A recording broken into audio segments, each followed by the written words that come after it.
Okay. Thank you, Mr. Chairman.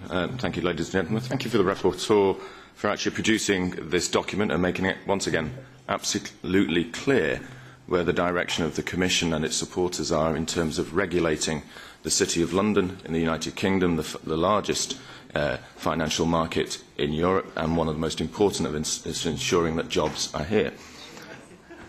We will oppose this report principally for two reasons.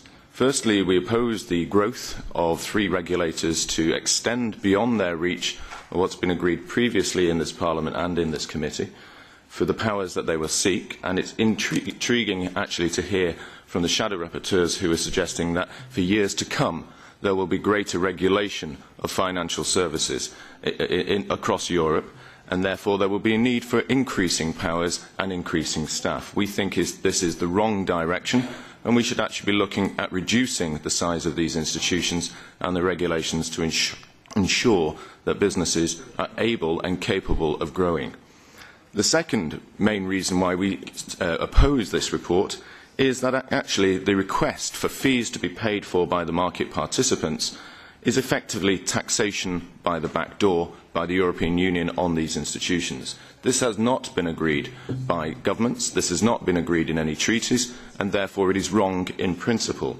Firstly, in addition, this will create double fees for many market participants who are already paying fees in their own countries, particularly in our country in the Financial Conduct Authority and the PRA.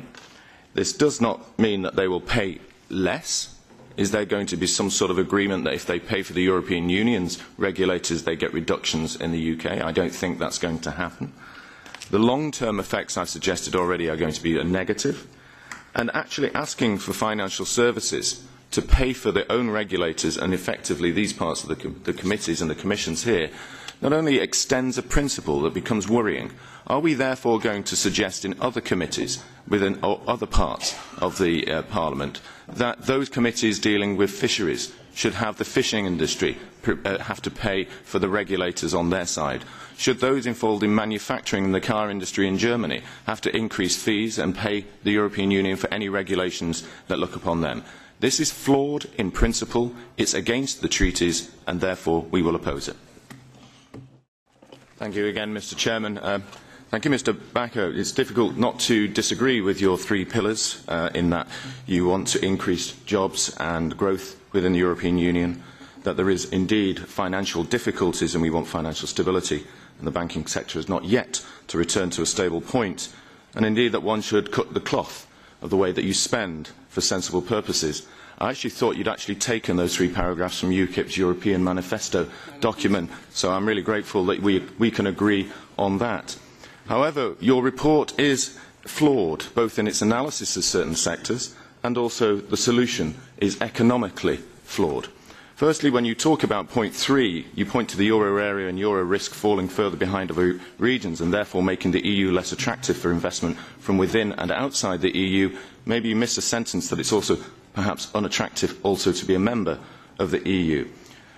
The second point that you have is the analysis is flawed in your terms of your economic analysis. You state that the biggest limitation on the EU is low level of private investment, and yet the solution that you seem to be putting forward is more funding and more payments and more money coming from the European Union, i.e. public suggestions in this. This is part of the crucial problem where you have macroeconomic policy failing to actually connect with the fiscal policy of nation states. And we have stated all along that it's only at the lowest level of the nation state can you actually manage to deal with the structural problems that are here within the European Union. And the third point that we want to raise in terms of this is that there is a very dangerous sentence that you have in here, and I wonder whether people are taking notice of clause 8.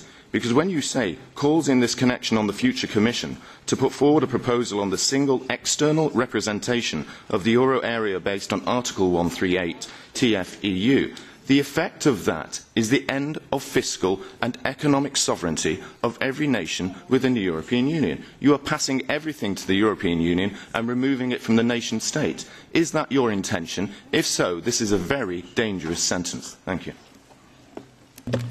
Thank you.